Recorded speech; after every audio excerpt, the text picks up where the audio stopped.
27 फरवरी 2026 के सारे important current affairs देखते हैं और लास्ट में 5 एमसीक्यू भी करेंगे। तो स्टार्ट करते हैं। सबसे पहले उपराष्ट्रपति ने कश्मीर विश्वविद्यालय के 21वें दीक्षांत समारोह को संबोधित किया। प्रधानमंत्री ने इजराइल के प्रधानमंत्री के साथ यरूशलेम स्थित Yad Vashem the world holocaust remembrance centre का दौरा किया। कर्नाटक के राष्ट्रीय आयुर्वेद विद्यापीठ में काया चिकित्सा पर 2 दिवसीय राष्ट्रीय प्रशिक्षण कार्यक्रम आयोजित हुआ। भारत इजराइल मुक्त व्यापार समझौता वार्ता का पहला दौर नई दिल्ली में सफलतापूर्वक संपन्न हुआ। केंद्र सरकार ने पुडुचेरी में प्रधानमंत्री गरीब कल्याण अन्न योजना के तहत डीबीटी के लिए सेंट्रल बैंक डिजिटल करेंसी आधारित डिजिटल खाद्य मुद्रा का पायलट परियोजना शुरू किया। डीआरडीओ द्वारा 26 और 27 फरवरी 2026 को मानेक शॉ सेंटर न्यू दिल्ली में केमिकल, बायोलॉजिकल, रेडियोलॉजिकल और न्यूक्लियर यानी कि CBRN कॉन्क्लेव का आयोजन किया जा रहा है। कहाँ पे? तो नई दिल्ली में डीआरडीओ के द्वारा। रक्षा राज्य मंत्री श्री संजय सेठ ने सिक्किम में चुंगथांग लाचेन एक्सिस और तरामचू ब्रिज का उद्घाटन किया। कहाँ पर? सिक्किम में। मिटी के सचिव श्री एस कृष्णन ने मंत्रालय की एक प्रमुख पहल साइबर सिक्योरिटी ग्रैंड चैलेंज 2.0 के विजेताओं को सम्मानित किया।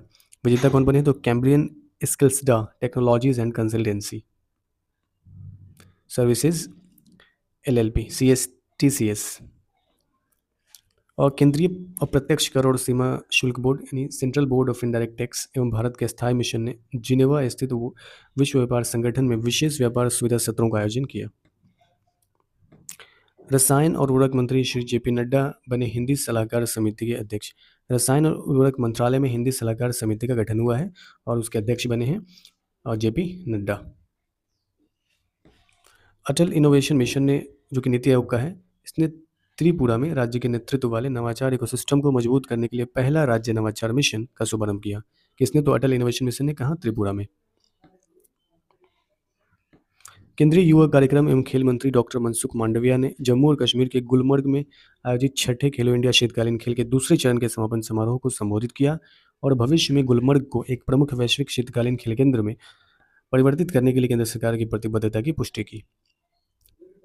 केंद्रीय सामाजिक न्याय एवं अधिकारिता मंत्री डॉक्टर वीरेंद्र कुमार ने अहमदाबाद के वल्लभ सदन साबरमती रिवर फ्रंट में आयोजित शिल्प समागम मेला 2026 का उद्घाटन किया। कहाँ पर? अहमदाबाद में।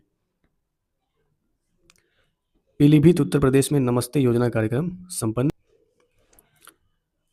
श्रीमती अनुप्रिया पटेल नई दिल्ली के चाणक्यपुरी स्थित सुषमा स्वराज भवन में मेडिकल कॉलेज रिसर्च कनेक्ट 2026 का शुभारंभ किया। कहाँ पर? नई दिल्ली में। श्री अमित शाह ने बिहार के अररिया में सशस्त्र सीमा बल के जवानों से संवाद किया और बॉर्डर आउटपोस्ट लेटी व इंदरवा का उद्घाटन और SSB की विविध परियोजनाओं का लोकार्पण और शिलान्यास किया। इंस्टाग्राम पर 10 करोड़ फॉलोअर्स वाले दुनिया के पहले नेता बने नरेंद्र मोदी। UIDAI ने आधार केंद्र को गूगल मैप्स पर प्रदर्शन करने के लिए गूगल के साथ साझेदारी की।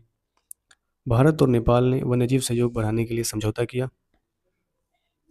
ऑफिशियल एविएशन गाइड की डेटा है कि टोक्यो हानेडा अंतर्राष्ट्रीय हवाई अड्डा, जो कि जापान का है, सबसे ज़्यादा व्यस्त हवाई अड्डा है पूरे दुनिया में, और अंतर्राष्ट्रीय इंदिरा गांधी हवाई अड्डा, जो कि भारत का है, 5वां सबसे ज़्यादा व्यस्त है।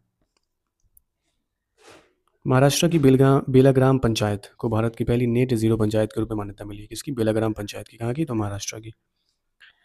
हाल में पहला पूर्वोत्तर चावल महोत्सव जो है नागालैंड में संपन्न हुआ। भारतीय सेना ने वायु रक्षा प्रणाली स्ट्रेला 10 का सफलतापूर्वक परीक्षण जो है पोखरन राजस्थान में किया। हाल में जो है सिमोना बाइल्स बनी लॉरियस की एम्बेसडर। IIT मद्रास ने शून्य उत्सर्जन ट्रक चार्जिंग के लिए जारी किया रोड मैप। कितने? तो IIT मद्रास ने। और पेरू के अंतरिम राष्ट्रपति बने जोस मारिया बाल्काजर।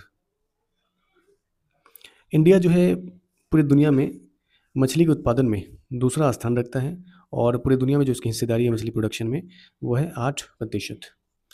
यूनाइटेड नेशन ने सचिन तेंदुलकर को global champions for road safety नामित किया। इसने तो यूनाइटेड नेशन ने किसे? सचिन तेंदुलकर को global champions for road safety. Asia आर्थिक संवाद का 7वां संस्करण पुणे में संपन्न हुआ। भारत ने पर्यावरण पुरस्कार जीरो प्राइज की घोषणा की है और सऊदी अरब ने 40 देशों से पोल्ट्री और अंडे के आयात पर प्रतिबंध लगा दिया है। हाल में जो है कि इंटर गवर्नमेंटल ओशियनोग्राफिक कमीशन जो कि यूनेस्को का है, इसने एक रिपोर्ट जारी किया है। उसका नाम क्या है? Integrated ocean carbon research 2026 report. और ग्लोबल माइंड हेल्थ 2025 रिपोर्ट जो है सेपियन लैब्स के द्वारा जारी किया गया। यह जो है माइंड हेल्थ कोशिएंट पे बेस्ड है। इंडिया की रैंक जो है यंग एडल्ट के लिए 18 से 34 साल के एज के लिए 60वां है, स्कोर 33 है। अब एमसीक्यू देखते हैं। पहला क्वेश्चन है, 21वें दीक्षांत समारोह को संबोधित करने वाला विश्वविद्यालय कौन सा है? जम्मू विश्वविद्यालय, कश्मीर विद्यालय, लद्दाख या शेर कश्मीर? क्या आंसर हो जाएगा? कश्मीर विद्यालय। पहला क्वेश्चन है, CBRN कॉन्क्लेव का आयोजन जो है किस संस्था द्वारा किया गया? आपके ऑप्शन है इसरो, DRDO, HAL, BEL। क्या आंसर हो जाएगा? DRDO। नेक्स्ट क्वेश्चन है कि चुंगथांग लाचेन एक्सप्रेस और तरामचू ब्रिज का उद्घाटन किस राज्य में हुआ? अरुणाचल प्रदेश, सिक्किम, उत्तराखंड, हिमाचल प्रदेश? क्या हो जाएगा? सिक्किम में। हिंदी सलाहकार समिति के अध्यक्ष कौन बने हैं? अमित शाह, JP नड्डा, धर्मेंद्र प्रधान, पीयूष गोयल? क्या हो जाएगा? JP नड्डा बने हैं। पहला राज्य नवाचार मिशन किस राज्य में शुरू किया गया? असम, मणिपुर, त्रिपुरा या मेघालय में? क्या आंसर हो जाएगा? त्रिपुरा में। और आपको इस क्वेश्चन का आंसर कमेंट में बताना है कि अटल इनोवेशन मिशन का मुख्य उद्देश्य क्या है? कृषि उत्पादन बढ़ाना, या स्टार्टअप और नवाचार को बढ़ावा देना, या रक्षा उत्पादन, या परमाणु अनुसंधान? इसी तरह से 20+ daily important current affairs and 5 MCQ practice करने के लिए जुड़े रहें। Thank you.